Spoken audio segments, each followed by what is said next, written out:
Season 3 is in full swing, and of course the new Descendant has shook up the meta, as to be expected with the last few releases. But we're not here to be able to talk about skill build Nell in this video, we already know of that power.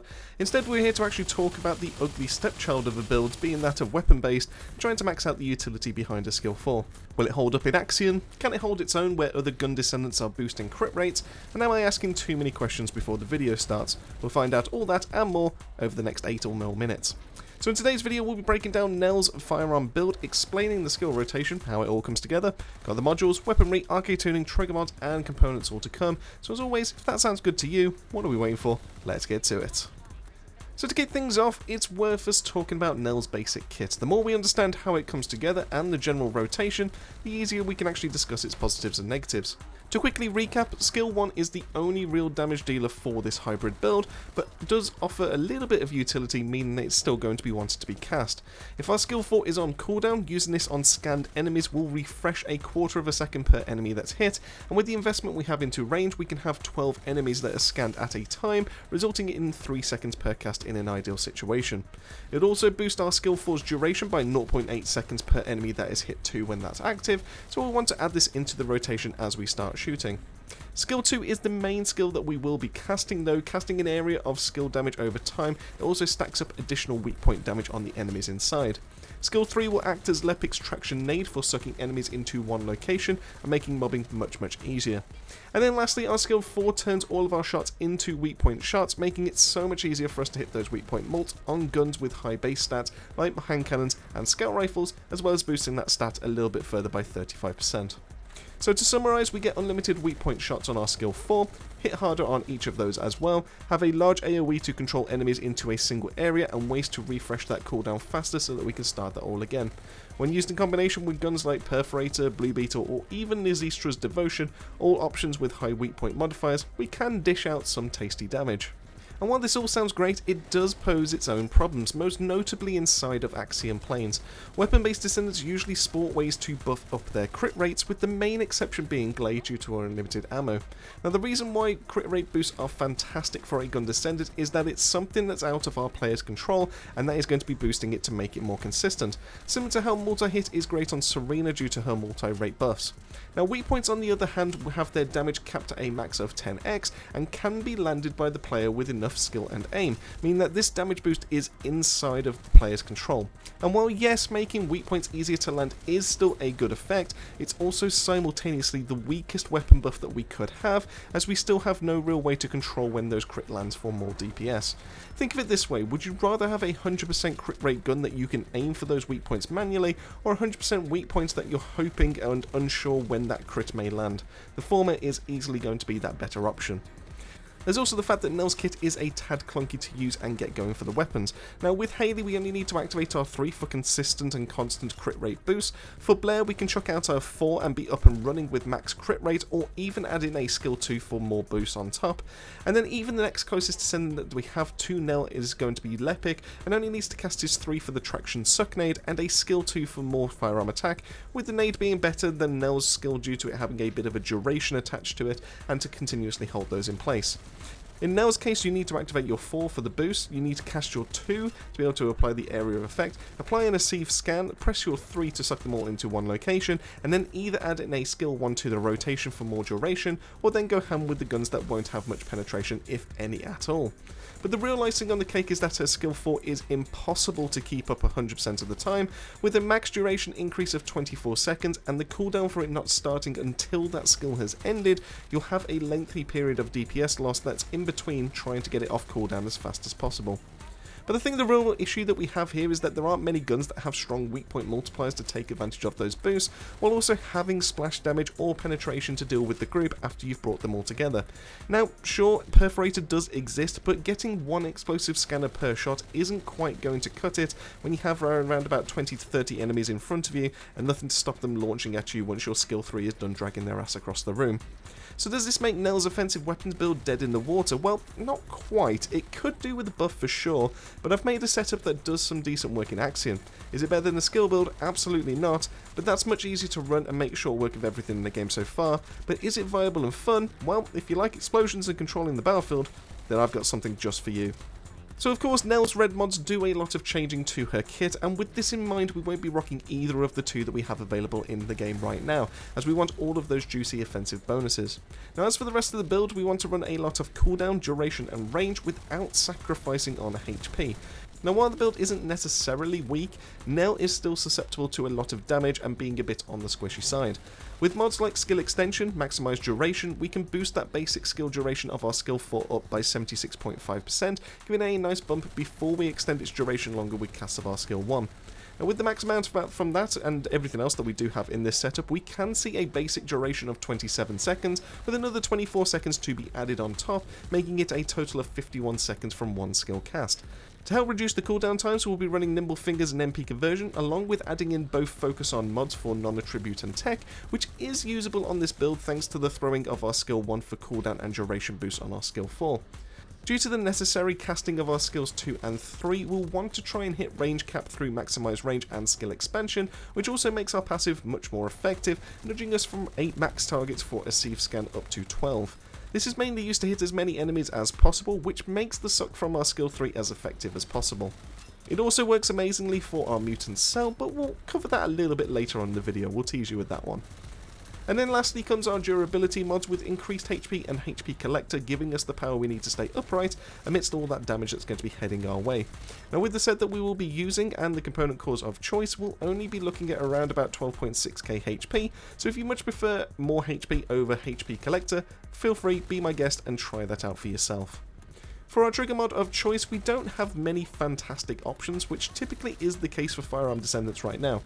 That said, we are currently rocking Kuiper Holler points for a couple of reasons. The biggie is that full arcade jacket would be the superior mod, but it takes a whopping 60 MP to get that mag bonus, which as the build heavily relies on our constant cast of skill 2 and 3 to pull enemies together, we'd much prefer to have that resource on hand than being channeled into a small AoE damage increase on our guns, as well as making it near impossible to sustain that amount of MP usage. The second reason is that we can stack up the trigger mod's usefulness during that downtime of the skill 4 being on cooldown, allowing us to be able to get up to 30 stacks easily, ready to unleash on the next skill 4 cast. It's a small upside, but it does kind of technically exist there. Now swapping on over to our reactor, while technically this does matter and will increase your damage output with your skill 1, 2 and 3, but also with your passive doing extra damage on a sieve scan target, I wouldn't say this is a crucial or massively impacts the damage that the build can put out. Because of this, we can get away with reactors similar to like what Glay and where the substats kind of matter more, and then just like Glay, we'll want to be rocking any kind of reactor as long as it has a cooldown and a duration up, so that we can get the most out of our skill 4, but also still have some nice cooldowns on our skill 2 and 3. For our components, it's a little bit interesting here, as with most gun descendants, having a 2-piece into Shell Crusher will be a huge help for DPS and boosting your gun's fire rate, making mobbing that much easier. That being said though, I found myself having a better time overall going for her brand new set and rocking a full 4-piece of the ballistic trackers. Not only will the 2-piece help us even more with the weak point damage, but the special effect on the full set does work the way that it's stated on the item card, offering some very nice damage for targets nearby, essentially making every gun a makeshift Albion cavalry gun with the ricochets. Now while it does come at the cost of our fire rates because we can't go for that 2-piece into Shell Crusher, it does supply us with more damage for the ammo that we have, and as our skill 4 turns all of our shots into weak points, we'll be proccing this a lot of the time. So because of this for mobbing, I think it's currently unrivaled. Of course, if you do plan on taking Nell into Colossus fights and solos, then swapping a 2-piece into Shell Crusher will help you with those faster kills. For our rolls, pretty much the standard go-to of HP and MP rolls are what we want here, helping us with the durability but also more resource to cast our skills as and when we need them. And then for our cores, once again the standard of HP and defense will see us through and should be the default for the set. But weaponry is where the magic happens, and weirdly was the part that tripped me up the most for the longest time. Axiom is pretty much overrun by tanky enemies, requiring a fair bit of firepower to put those down.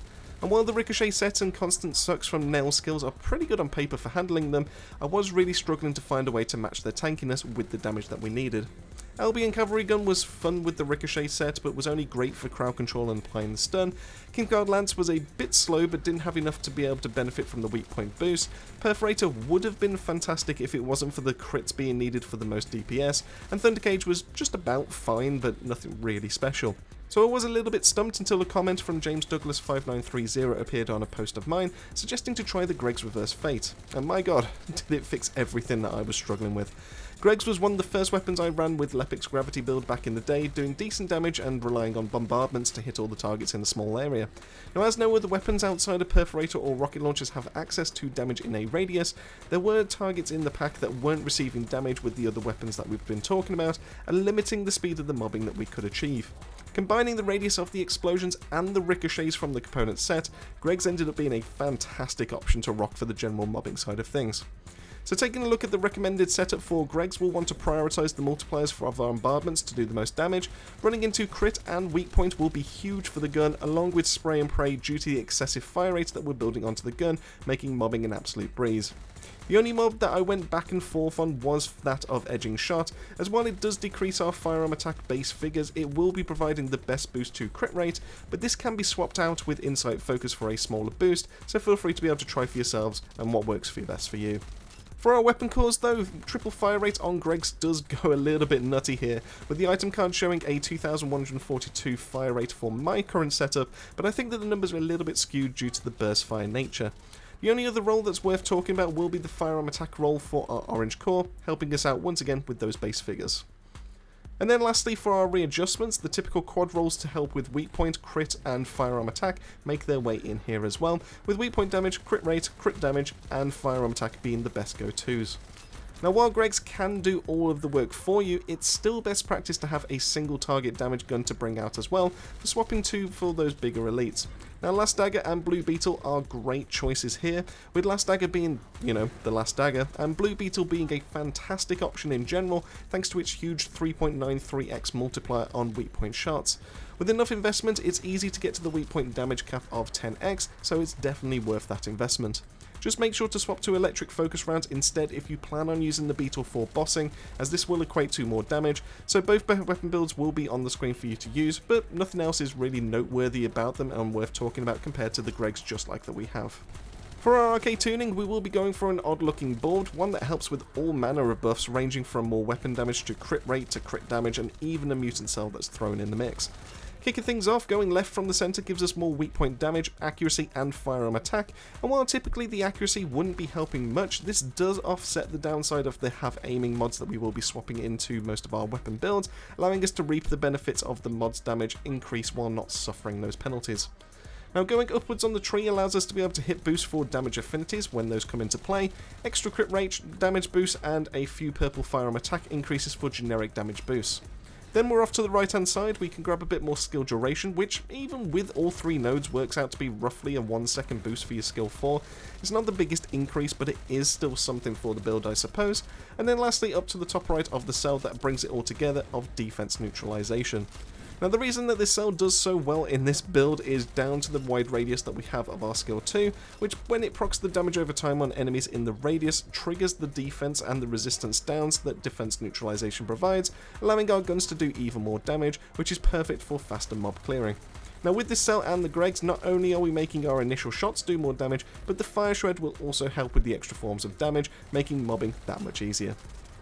And then lastly, just to really kind of wrap this up, our Inversion Reinforcement is the easiest bit of the build to sort, with ways to boost reload speed, more damage on the gun shots, as well as more skill duration and weak point damage. So kicking things off on the top row, we'll be going for Ammo System, granting us reload time modifier up to 5 stacks and maxing out at 25% as we start landing those critical hits. Now due to the nature of the main guns that we will be using, crit shots are fairly common, meaning that we can rely on having this up as we start to shoot and mob. Of course, no firearm build is complete without a focus rounds mod, and in this case due to our Greg's, which is going to be the main mobber, being that of fire damage, we'll want to be boosting that up further, so fire focus rounds is going to be the play. With all the damage and the explosions going off, focus rounds will also be granting us more damage through the use of enhanced focus rounds, and those proccing and shredding resistances as we fire. Then lastly, we'll be wanting Nell's seasonal specific node of Deploy Resonance Device, which is providing us with a skill duration buff on hitting an enemy, but also providing us with a 10.6% multiplicative boost to our weak point damage when we hit scanned enemies, making our skill 4 even more potent. And with all that out of the way, that wraps it up for my testing and best build for Firearm Nell. While I can't really recommend running Firearm Nell over her skill-based side of things, she isn't terrible per se, so I can see an argument for rocking this with friends or in co-op, or just being able to watch the explosions rack up. Is it the most effective build? Absolutely not, but it does have its fun moments, and if fun is a factor for you, then give this a go and tell me what you think. And so this is a section I want to hear from you. What are your current thoughts on Nell, both her skill and her weapon builds? Do you think that she needs more firearm buffs? And then lastly, what are your current thoughts on Season 3 so far? Let me know all that and more down below. Massive thank you for making your way to the end of the video. As I always say, keep yourself safe, keep yourselves well, and I'll see you all on the next video.